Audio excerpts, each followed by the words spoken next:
Hello and welcome to Where the Road Rises with me, your host, Eileen Kerlin Walsh. Today we are going to talk about funeral, burial, cremation. Yes, the disposition of your remains. We are going there. But I promise you it will not be depressing. This is valuable information my clients often ask for. You may even find it a little bit uplifting. What I can tell you, dear viewers, after 20 years of estate planning, I know that grief is a debilitating state.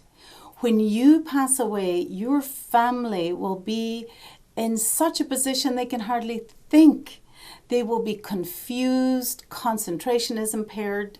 So the more you plan in advance to prepare them, if all they have to do is walk through the arrangements you have made, you have given them an additional wonderful gift.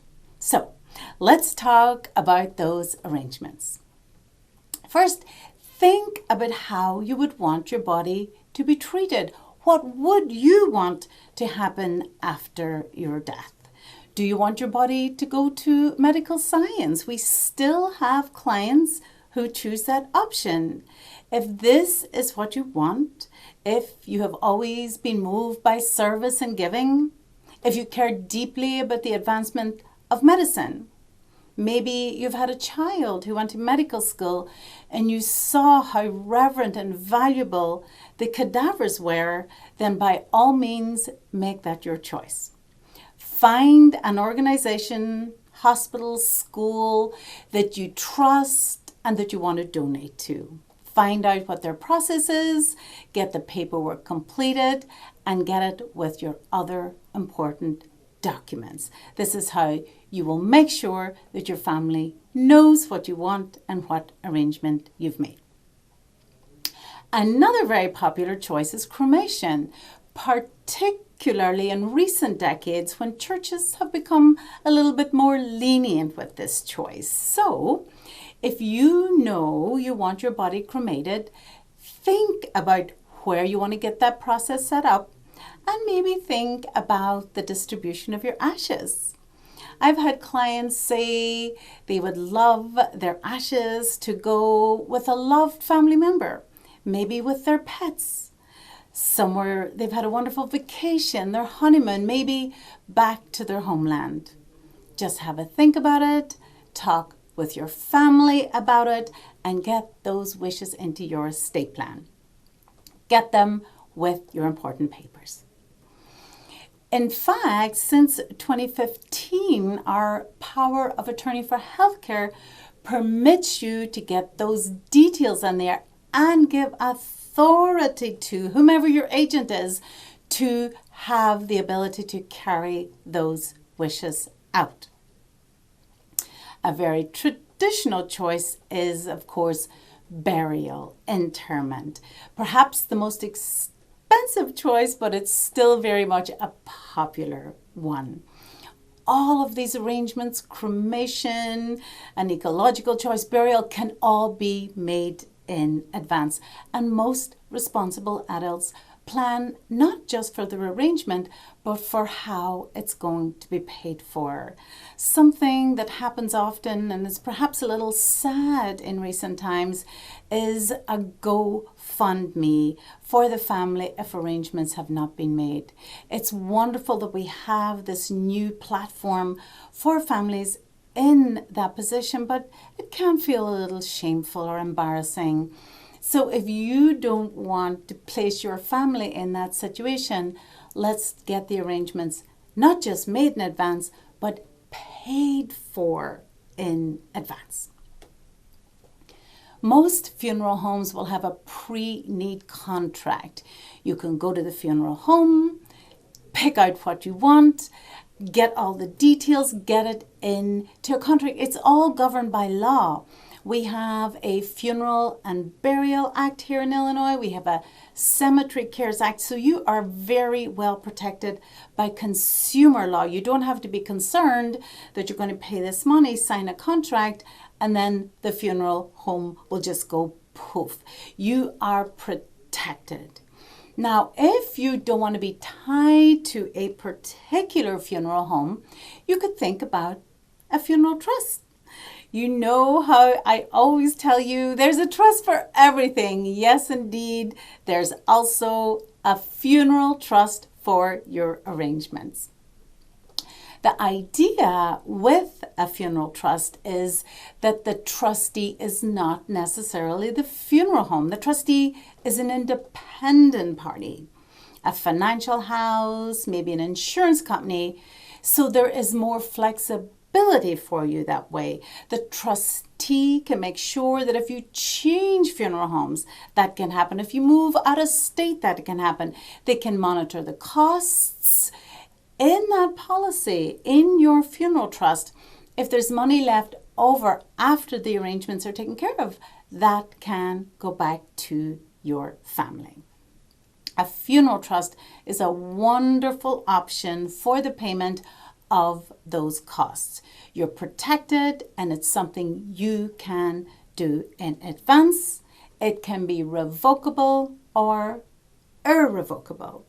You might wonder, if you have a choice to make it revocable, why would you ever choose anything else? And indeed, revocable is good because it gives you flexibility to move out of state, to change your mind about your arrangements, and then you can get your money back if you have changed your mind. But for those of us who are spending down assets, maybe for a family member, in order to qualify for Medicaid, pay for nursing homes, then pre-arrangements do have to be irrevocable. So we decide what we want, we get it in the paperwork and decide how to pay for it, either by annuity, insurance policy, funeral trust, whatever way you want to do it. Get it all taken care of in advance. Then think about your additional wishes. How do you want to be dressed? One of my very first clients I had many years ago, what she wanted has always stayed with me. This lovely little old lady who had pages and pages of wishes.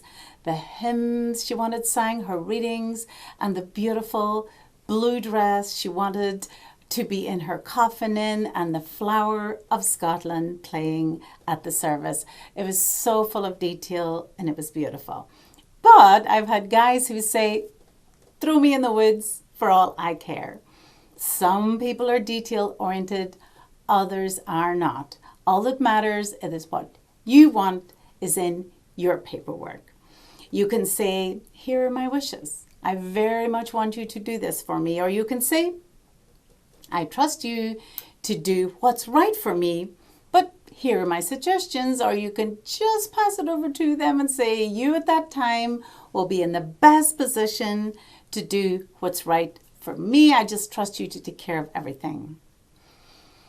But let me tell you, the more detail that you want and the more that you put in place, the better chance there is of it getting carried out. One of the things I always talk to you about is family harmony. Most families I know can't even decide where to go for dinner without a little bit of an argument or disagreement. So deciding something as sensitive and tender as mom or dad's arrangements, when everybody, again, remember, is in that fragile state of grief, is extremely difficult. So the more you plan in advance, the more you make it a win-win. You make it easy for them, and you make sure that whatever it is that you want is carried out according to your wishes. Couple final things. I want to make sure that any of you who have lost a family member to COVID, friends, someone from your church in the last year, knows that just this month, FEMA has released funds for reimbursement. So if someone died after January of 2020 and it was COVID related, either the main cause on the death certificate or as a related cause or a contributing factor, then you can have those costs reimbursed up to $9,000. That's a huge relief for those families so horribly affected by the pandemic. Go to FEMA, F-E-M-A, website. If you have any questions, just call us here at Kerlin Walsh Law. You know how to get a hold of us, and we'll be happy to give you the details. Oh, that was a lot today. Those arrangements that we talk about, we do take care of that in the estate plan. Sometimes people will say, should this be in my will? And I'll say, but the will is often not taken out until after death, until after the arrangements have already been taken care of. So I say, get it in your powers of attorney, put it with your important papers, with the doctors, your medications, the kinds of paper your family are going to be looking for before your death, if you're already in great years or already ill. See, that wasn't too bad, was it?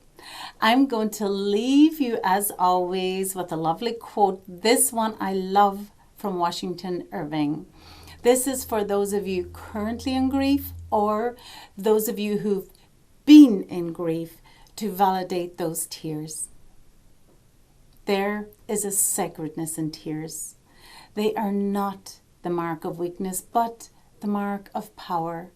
They speak more eloquently than 10,000 tongues. They are the messengers of overwhelming grief, of deep contrition, and of unspeakable love. Thank you, dear viewers, once again for watching, for listening. I am delighted to say that we will be back in Channel 4 studio next month, and our very first show is going to be my 10-year anniversary retrospective and a little bit more personal information about your producer extraordinaire, Ron Jankowski. So until then, take care of yourselves and each other. Goodbye.